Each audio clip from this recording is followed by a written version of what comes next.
welcome to another episode of the Creepy Froggy vlog, in which we investigate strange and peculiar places and phenomenon. Today we are in the industrial estate of Boländerna in Uppsala, which is north of Stockholm, Sweden. And we are going to take a look at a strange, forgotten bunker. And this goes well with the theme of this season, which is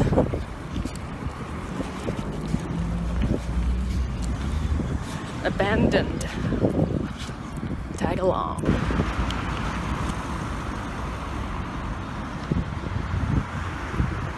So the buildings we can see here is the power plant, where they burn refuse to warm the city up. And here is a grove of trees, and right there is the bunker. It looks just like a hill. It's all overgrown, as you can see. And I guess, I mean, it's very visible from the road, but I didn't know it was there until recently, when I read about it on a blog. You see it there. And on this blog, people sort of investigate back and forth, discuss what this bunker was for. They don't really know.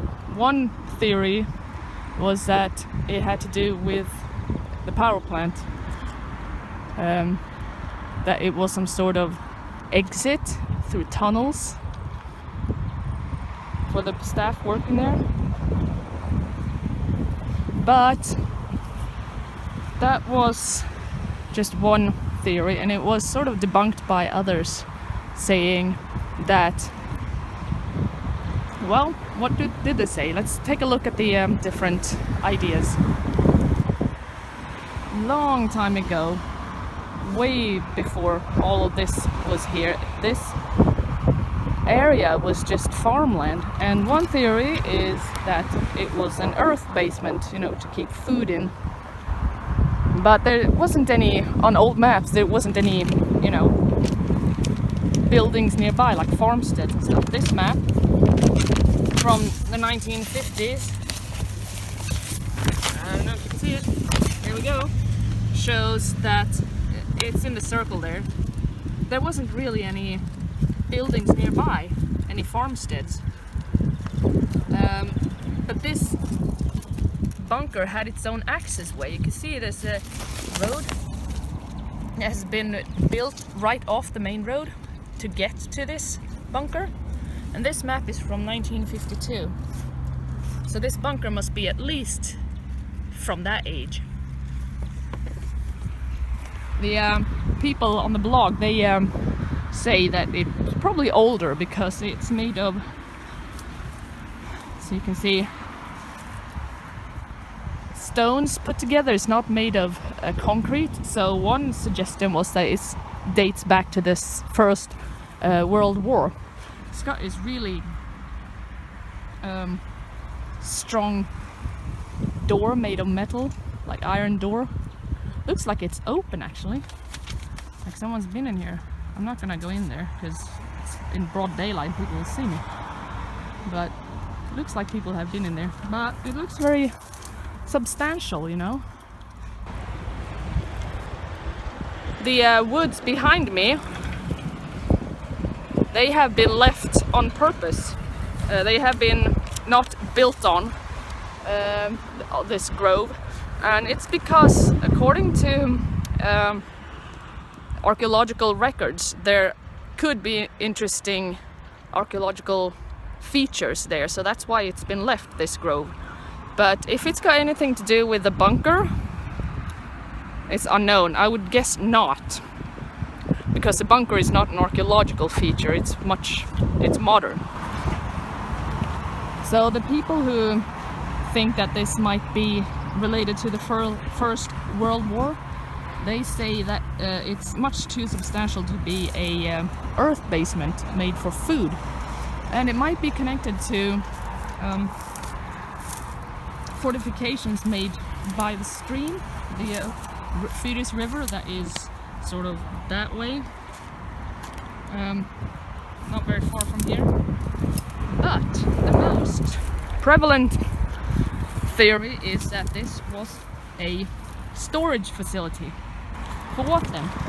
Well, maybe ammunition, if it's related to any war of any kind.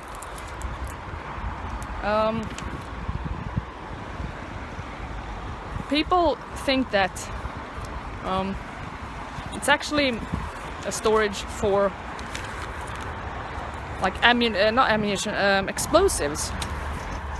Let's go up here and take a look. Look at this.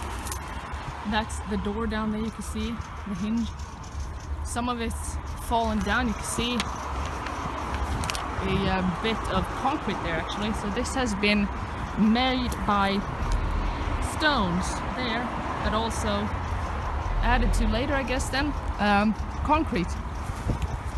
Now, the two most popular guesses is that this hill that I'm on the hill now, is actually a storage room of a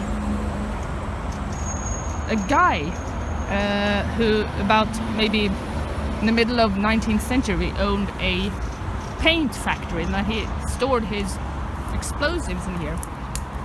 The other alternative is that it wasn't a paint store owner, but a hardware shop owner who stored his explosives here.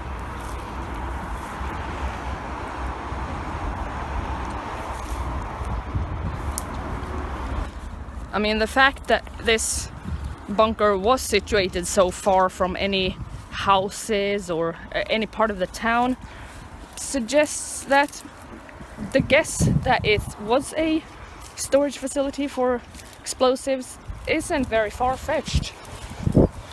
The connection to the power plant behind me, that has definitely been debunked. A person who worked there said in the blog that he knew for sure it wasn't connected to the heat plant.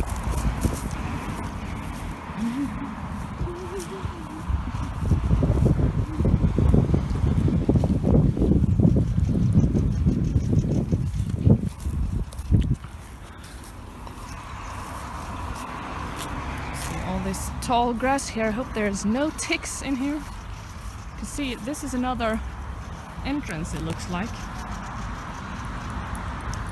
It's also got lots of nettles, but it's also made of these rocks, and then it's got a smaller metal door here. Well, I couldn't open this even if I wanted to. I think it's either been here so long that it's, you know, just set itself in the permanent position of being closed. I don't know who managed to open this, you know, so that it's in that position, but I don't think you can get in there. But also it's blocked by this dirt that's fallen down. But yeah, it's very substantial. Wow, very substantial metal door. So that would withstand a blast, I would assume, if those explosives went off. But it's quite funny that this hill, this mound here, has been here all my life. I mean, obviously it's been here probably since longer back than the 1950s. Some theorize that it goes back to the early 1900s. And I have lived in this town for a good part of my life, and I never knew it was here. I've gone on this road here many times, and I never knew it was here until like a year ago or so. And there it is, the hill. You can see it like there.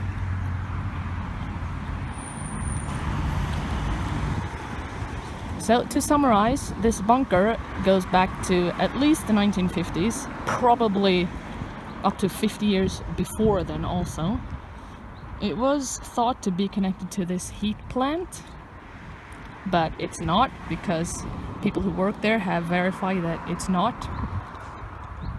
It was built in an area that was just fields, and it might have been connected to the river that is down there, way behind all these trees and the roads,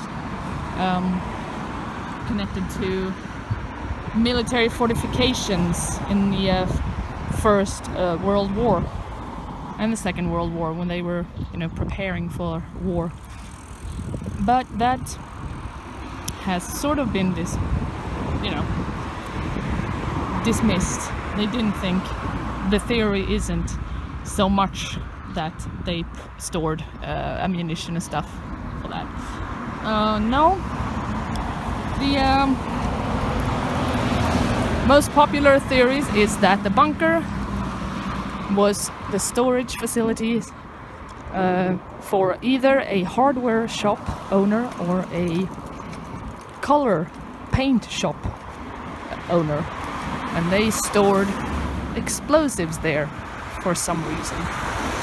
I am not a owner of either paint shop or a hardware shop, so I don't know what you would do with, explosives, but there you go. So thank you for watching this episode. I hope it was informative. I am going to go off now. Not like an explosive, but just offline. Bye.